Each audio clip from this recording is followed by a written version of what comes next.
On the table today at Squirrelstampede, are you interested in another dissection experience with Dissect It synthetic dissection kits? Well, today we are going to be digging into a giant rattlesnake super lab, and it's going to be very scientific. It's going everywhere! Or it's gonna be a complete disaster, oh no! Well, hopefully we can follow through with the scientific standards of integrity and learn everything we can possibly learn inside this giant rattlesnake super lab. Oh no, look out! It's got the cake sprinkles! The cake sprinkles! Oh no, what's going on here? Having trouble comprehending! So follow along as we go through another great Dissect It lab experiment. Squirrelstampede! Please like, Share! And Squirrel Lime!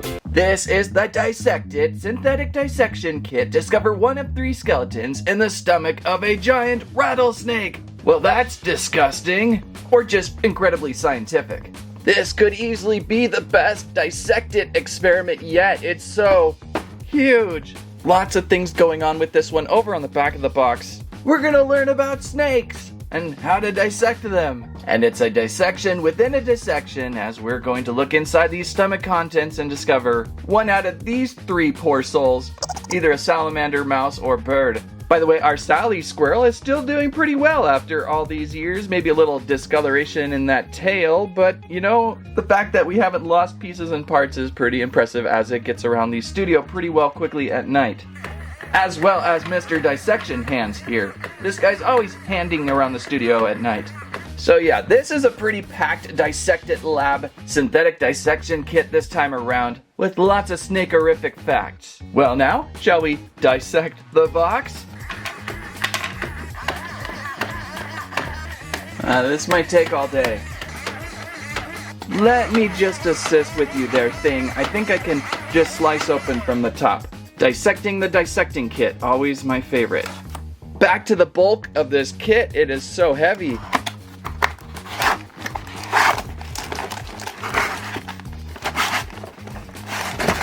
Careful. I almost detect a rattle in there. Ugh.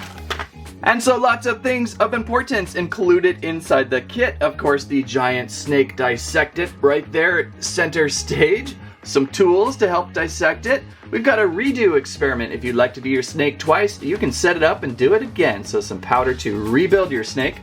And a Super Lab Dissect It STEM authenticated information packet. Inside our helpful and useful science guide of a rattlesnake. Yeah, it's a kind of creepy picture up front. Oh, we've got a magnifying glass. Very nice to helpful see into the future. Where we got parts and pieces to construct our beautiful snake. Lots of parts and pieces of our beautiful snake.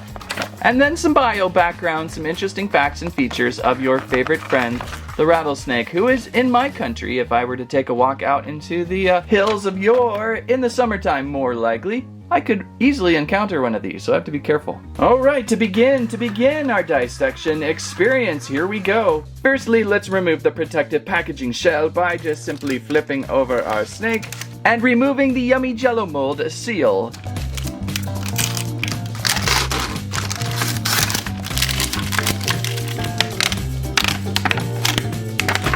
Whoa, some interesting smells have entered the studio. Good smells, actually. Good. It's sweet. Almost like jello. Perhaps we should try it a little bit later. Look at the inner sides of the undersides of our snake. This is where we're going to want to dissect. You can either leave in this tray, or you can flip out and exhume from outside. It's really quite fascinating just looking and observing through the tray right now, but I think it's going to be easier to cut on into with it completely removed. Can we do a flip on this thing? Can we do a flip and a desuction? Oh, there we go. Slimy. It certainly has lots of the squirrel's attention. It's oh so interesting, fresh out of the box. Look at it. It's like nothing other. A jello mold, dissection mold of a rattlesnake in gold amber. Slippery, squishy golden amber. So realistic in a way. Look how cool that head is. How squishy and somewhat happy. It died happy, so you don't have to be sad. Look at all those ribs in there. Very interesting. Sasquatch squirrel.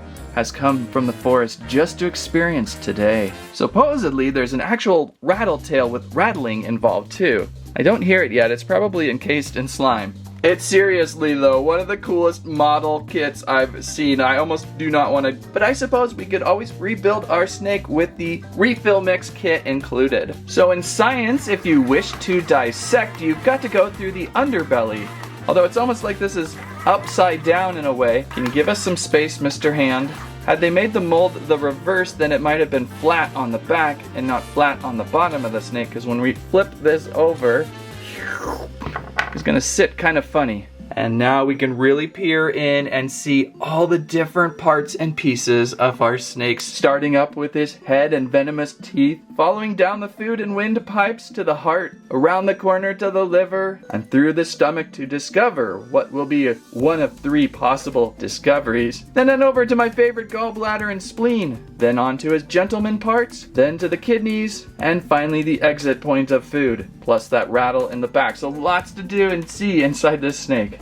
So for the first cut, it is recommended to use your provided scalpel to cut away sections of the skin to reveal the internal organs and skeleton of your rattlesnake. Well, duh. But usually, a scientist would first cut the middle of the ventral side, underside of the snake, beginning just below the posterior back of the jawline all the way to the caudal tail. Then a side incision may be made to the side of the midline central incision, distally toward each side to allow a flap of skin to be laid back to expose the position and location of the internal organs. Everybody got that? I think basically just cut down the center and then fold back. Now in this situation our snake is all coiled together, so it makes it really difficult. I believe in the lab what you would be doing, you would be taking your coiled up snake and then stretching it out and then whipping it across the table to flatten it out. And of course this whipping would send snake guts all throughout the lab, infuriating your lab partner, getting it in his coffee mug, all over his glasses, and causing a general dissadulation with the staff. And then you'd cut through it. Some things to think about. Anyhow, I'm just gonna forego some of these rules and start digging in. Away we go with the most interesting of digs. Right down the side, under the jawline, I'm gonna go over here and I'm gonna make like this little S turn. And then I'm gonna go over here and I'm going to do an X marks the spot. I'm going to now flip the snake over and I'm going to give it a nice rib cage massage. Then I'm going to flip it back this way and I'm going to tickle its guts. Then I'm going to flip it back over onto its back and I'm going to murder its stomach. It's easy. It's so easy to be a scientist. Maybe we should focus in more on its head. Those are the most interesting parts, these venomous teeth inside this snake. They're even attacking my scalpel as we speak. Stop it. Stop it! Ah yes, the underside is certainly easier to get to, so let's just kind of do some quick scalpeling here. This is years of dissection experience here, of Dissect It, Treasure X, and Smashers. You can tell Squirrelstampede works at a furious pace, and every cut is a perfection slice of skin, revealing none other than a goopy mess of yummy jello mold snake head. Have we found anything yet? Have we seriously found anything yet? I mean, I found mostly stuff. Well, we're getting in there. Removing these parts a little trickier than I thought. I think one of the challenges of this snake is all these ribs that are just coiling around, making all the chemical fill up, all the snake skin, snake body stuff, making it difficult to remove. But we will get in there at some point. It's like slicing up a really disgusting Christmas ham. Hey everyone, come on over to Squirrelstampede Thanksgiving dinner, where I will slice you open a snake and some other fun things. Now was that the spleen or the lung? What was this again? Ah, this big blue organ is the liver. We have discovered the liver! A giant snake liver right there. And if you can see right above it, that's the lung. If we can remove some of the cluster of old decaying amber skin, we can see, oh there we go, now it's coming apart.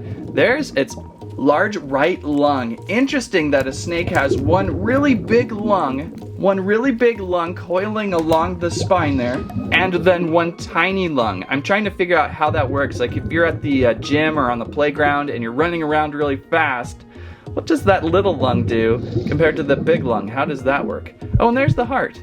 There's the cute little snake heart. Lungs and hearts always pretty close together unless you're a Klingon or something. I'm sure in that case your lungs and your feet, and who knows. So plenty more to discover here. I'm actually having a more interesting time holding my snake upright for you. That way I can kind of peel off the lower layer of slime. We'll find that our stomach is right there. And this is the stomach that keeps on producing. There's going to be some interesting finds inside that. Who wants to vote? Salamander? Who wants to vote birdie bird? And who wants to vote mouse? Okay, well, we'll continue on. I think I'm onto its gentleman parts. I don't want to talk too much about that. And, oh dear, I just dropped some on my carpet. That's not good. I think these green things here, yes, these green things here represent its kidneys, or well, they are its kidneys. It's plastic kidney beans. Ugh. And we're getting in near the tail now. Oh, slimy, slimy. There it is. Most of the parts now are shown. The exit point of your food. There's other words for it that I could use, but would probably be censored, so I'll just call it the exit point of your food. And call it good there.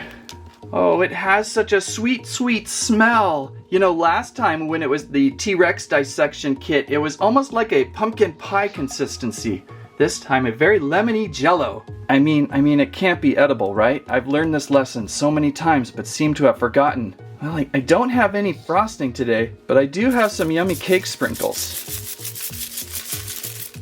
Cake sprinkles make everything better. Maybe just a small bite. Yeah, just one small bite. It can't hurt, right? Oh, it's not lemon jello. Just stay away. Never, never, scientific rule number 1. Never, never eat what you're dissecting, okay? Formaldehyde and stuff is very dangerous. Is there a scientific procedure to removing cake sprinkles from your snake? Anyone? Anyone? Again with the ribbing, I don't know how to get all this, oh, I just broke my snake. The skeleton is in pieces, just like our salamander was back in the day. But removing all of this slime from all of the area is going to be probably one of the biggest challenges I've seen. I'm just going to start using my fingers here, I think. It's just a little more easier. Yeah, because in the past we've had just small, big, wide rib cages and easier parts to dig through, and this time it's like this full-on skeleton. Blech. Perhaps while we're knee-deep in this, though, let's peer inside our stomach and see the contents. What did you guess? Will you guess correctly? I just hope it's not completely flooded inside, which I probably will know for sure. It is flooded with more sack of disgusting. Ooh. And it could be any... Oh, you know what? It's a salamander! We can recognize this one from a mile since we have done a salamander before. It's a little mini salamander squirrel. Oh, how cute. A mini salamander squirrel. I had a feeling we would see again someday in the stomach of a rattlesnake, right? Did you have that feeling? I had that feeling.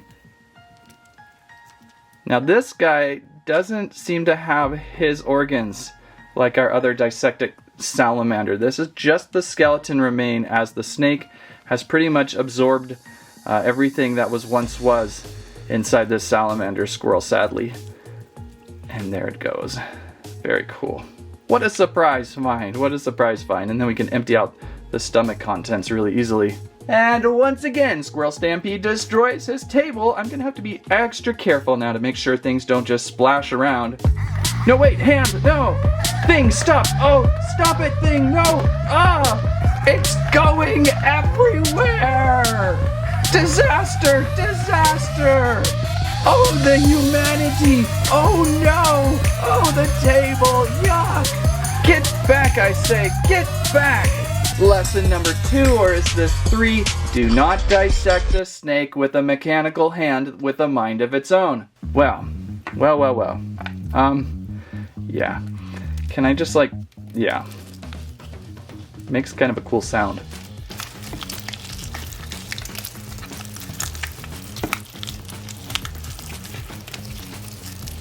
It's gonna take forever to rebuild this. I'm just thinking out loud.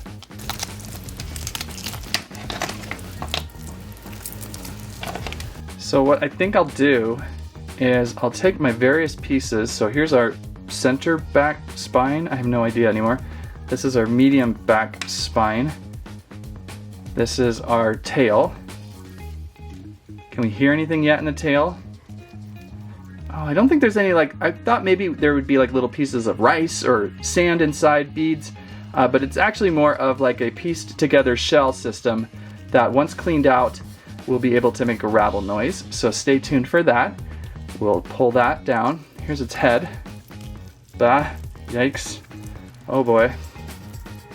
So we'll clean this up too. Haven't really got into the head yet. My hands are covered in slime. This is one of these days where you really need a cameraman grip to help me out.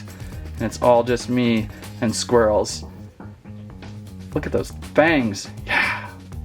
And so I believe we near the end of most of the dissection here. I'm going to take all these parts and pieces. We're going to clean them up. We're going to eat some of these cake sprinkles because they just look absolutely yummy even though they're encased with formaldehyde. We'll clean this up. We'll check out our awesome snake here in just a second. Now Scruffy's crew just does not get enough appreciation for what he does here at Table Cleanup. Give a hand for Scruffy. And okay, now for the hard part, getting this snake back together. I have no idea. It's kind of hard to see. Let's drop in a little thing here. We can see the skeleton better. Oh boy, oh boy. Well, I think it's not as hard as it looks. Just go down the line of your snake. There's one really giant rib area. You can place that down, coil that back with his tail. And I think this entrance point here for the head and over here. So there we go, that's not too bad. Got its skeletal structure made. And this will all pin back together with these little posts and holes. They're, you know, somewhat worthy. I might even try to find some super glue someday. My salamander squirrel loves to fall apart. But so far there's pretty good distance in these posts and holes, so I think he's gonna hold together pretty well. As per its rattle tail, it was really difficult to clean out because of all the gel inside, and I didn't want to break it just yet. I believe it's ball joint stuff, and it's pretty tight. I don't want to break it, but I've cleaned it. I let it sit in water for a while, and I think I need to do it again because I can still see all the gel inside. But once you clean out all that gel, you should be able to shake it and get kind of a clicky rattle sound. So that's a nice little extra feature. As per rebuilding your snake, oh, I don't know. We've got our stomach here, and I think this were the kidneys over here. I think that sat in like so. We can rebuild our stomach. You can place something inside if you wish. You can leave the salamander skeleton in there if you wish. And then up front here, a little bit of a difficulty replacing his heart and his lungs. They came off. I took them off so that I can clean them. And well, not doing so well there. There's the tongue. I think that's the snake tongue. How funny, I didn't notice the snake tongue before. Just can't get these pieces to want to hug back in on each other. So I'm gonna have to try maybe some glue or something. There's the heart again. It's a fun little coil of organs there. And like so, line up that tongue. This would line up with the stomach and rebuild. Most of these posts and holes have really fitted parts that only secure into other parts that need to be secured. So it's pretty easy there. Although I've got this part here. Oh, okay, over here. There we go. We've rebuilt mostly, oops, sorry, Landry. Most of our snake has been rebuilt, a little bit floppy. Somehow this structure may fit back in. And can we flip them over? Oh, and there we go, our dissected and rebuilt snake. Now again, you've got that tray. If you kept your tray nice and clean, you can re-jelloize another Dissecting Snake experience. So if you have two people in the laboratory who both want to dissect a snake, well, you can each give it a turn. That was certainly the best dissection experience yet, from head to tail. Lots of interesting things, and I feel like the quality of the structure of the dissection is a little bit better than past dissections. Oh, and of course, the little salamander build. Might have to break out the Dissect It magnifying glass here to see it. I love that we have the return of the Sally Squirrel. And there's our big one again. So building our little Sally Squirrel. The legs always throw me which direction they need to go. This looks larger, so I'm gonna say up front, up back, tail, midsection skeleton, neck, and head, lower jaw. I think that's close. We'll find out when we fit it together. Figuring out these leg directions, really tricky, but there's longer posts, so that's gonna help us out. But maybe I wanna save the longer posts for up front. We'll try this one. The back post just needs, yeah, I think that's the back, as odd as that may seem. Add on some ribs, and now this one with the longer posts, I believe is up front, because you need to be able to grab onto the neck. Oh, I hope. This doesn't look exactly right. Salamanders move kind of funny, don't they? And then salamander squirrels, I should say. And then our head will go here. And we'll put our lower jaw on there. That back foot going underneath the front foot, that could have easily gone there. Let's try it the other way. Let's see what it looks like the other way. Bonk. The legs look better there, but it just doesn't want to attach as well. So I guess I had it right the first time. Oh, okay. I think instead you want this section flipped the other way. You want this foot going backwards, tail swooping this way, and now we have our little tiny salamander skeleton digested lunch. Well, that was an awesome Dissect It Rattlesnake Super Lab. It really followed through interesting through the whole experiment. Lots of twists and turns with this guy. And not too expensive either. You can find these kits over usually at Walmart, sometimes Target, running approximately 20 bucks for this rattlesnake kit. That's a pretty good deal, especially if you run the lab experiment twice. And that's the Dissect It Rattlesnake Super Lab. What do you think? I really think it's the best Dissect It yet. It was quite interesting with all those turns and twists of a snake. If you like today's video, please give us a squig, squirrelive, squammet your favorite snake intestine, that sort of thing, right? Don't forget we have a Squirrelstampede merch out there, t-shirts, water bottles, plush landry. Thank you so much for watching. That's what I have to say about that.